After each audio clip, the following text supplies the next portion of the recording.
Fala, terceiro ano, beleza?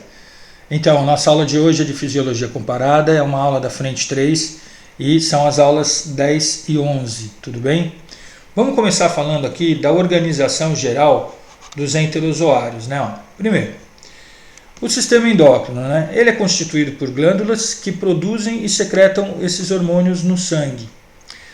O hormônio é transportado pelo sangue até os órgãos específicos. O segundo sistema, que também faz coordenação do organismo, assim como o endócrino, é o nervoso.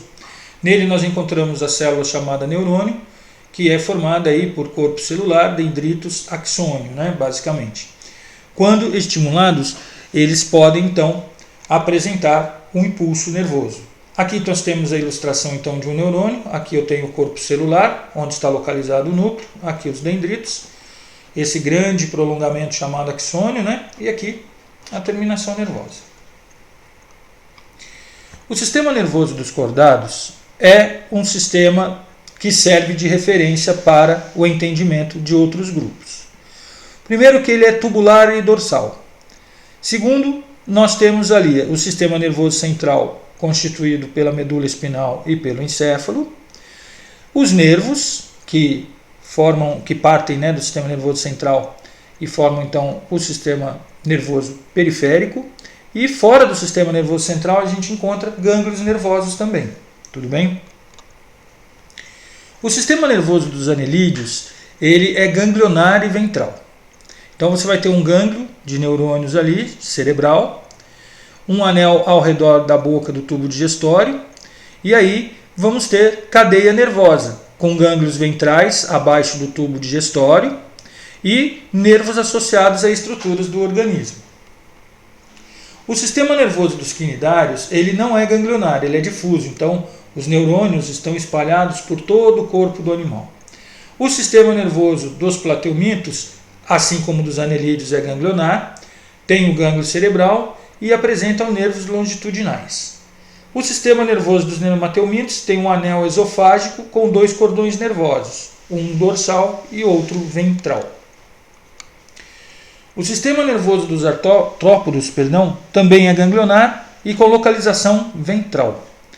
O sistema nervoso dos moluscos, assim como o dos artrópodes, é ganglionar, tem um gânglio cerebral e outros espalhados pelo corpo do animal. Sistema digestório. Primeiro, o que ele faz, né? Ele digere os alimentos, originando os nutrientes, que são absorvidos pelo organismo e utilizados, então, em metabolismo, né? Digestão pode ser física, como no nosso caso, por exemplo, vamos usar como exemplo humano, né? A mastigação, e química, que é por ação de enzimas. Os resíduos da digestão, eles são eliminados do organismo do indivíduo na forma de fezes, né? Tipos de sistema digestório. Então nós temos o incompleto, que tem uma única cavidade, né, de abertura, a boca, e aparece então nos quinidários e plateumintos. E o completo, com boca e ânus, como por exemplo o observado nos nemateumintos e anelídeos. Sistema circulatório. Qual é a função dele, né? Transportar nutrientes, gases, excretas e hormônios no organismo. O sistema circulatório humano, que serve como base para a gente entender aí, ele tem aí os seguintes componentes, né? O sangue, que é fluido, que circula dentro dos vasos sanguíneos, que seria o segundo aí, e o coração, que funciona como uma bomba, né? Bombeando sangue para todo o organismo.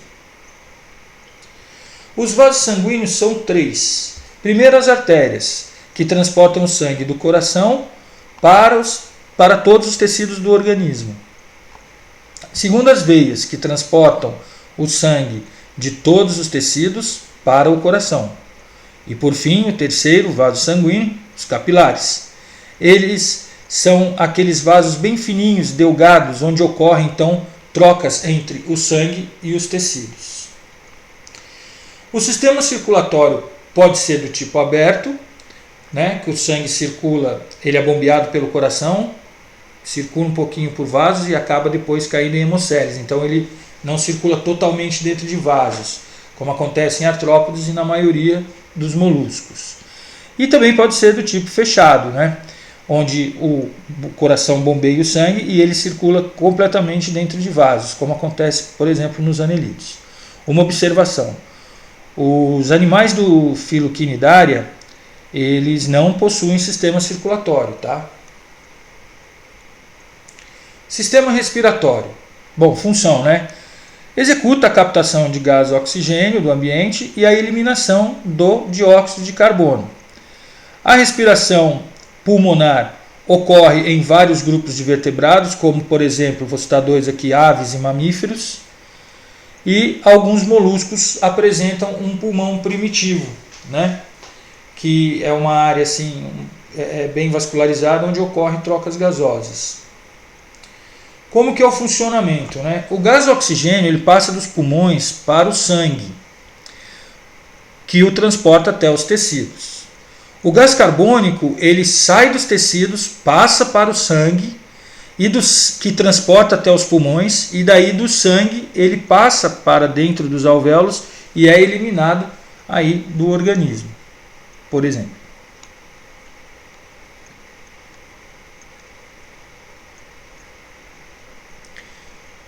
Desculpa, moçada, esbarrei o dedo demais aqui. Respiração traqueal. Ela ocorre em insetos, muitos aracnídeos e nos miriápodes. Quais são os componentes? O opéculo, que é a abertura na superfície do exoesqueleto do animal.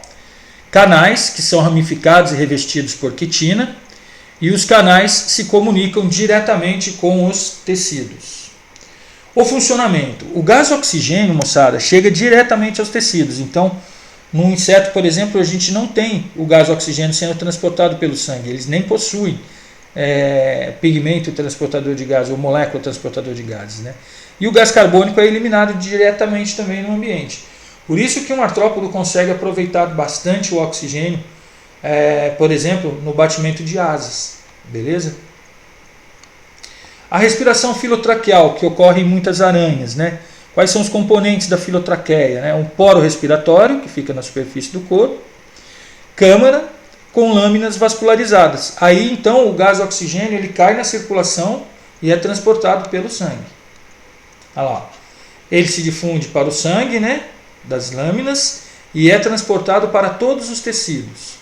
O gás carbônico chega às lâminas da estrutura respiratória e é eliminado então do organismo, né? E o gás carbônico difunde-se do sangue para a câmara e vai sair aí pelo poro respiratório. O sistema excretor. A excreção é a eliminação de resíduos do metabolismo celular, como, por exemplo, gás carbônico e amônia.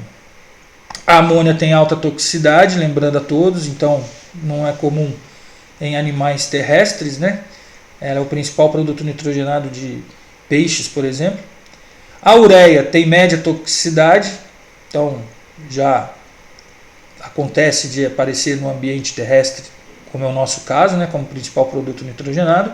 E o ácido úrico tem baixíssima toxicidade e aparece, por exemplo, em aves e em répteis, né? Que são os animais aí que dominaram assim ou apresentam características completamente, todas as características adaptadas a um ambiente terrestre, onde há escassez de água.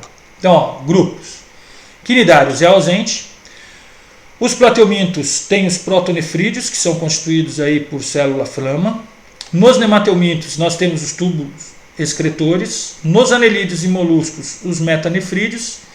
E nos artrópodos aparecem glândulas verdes nos crustáceos, glândulas coxais nos aracnídeos e túbulos de Malpighi em insetos e miriápodes. Beleza, galera?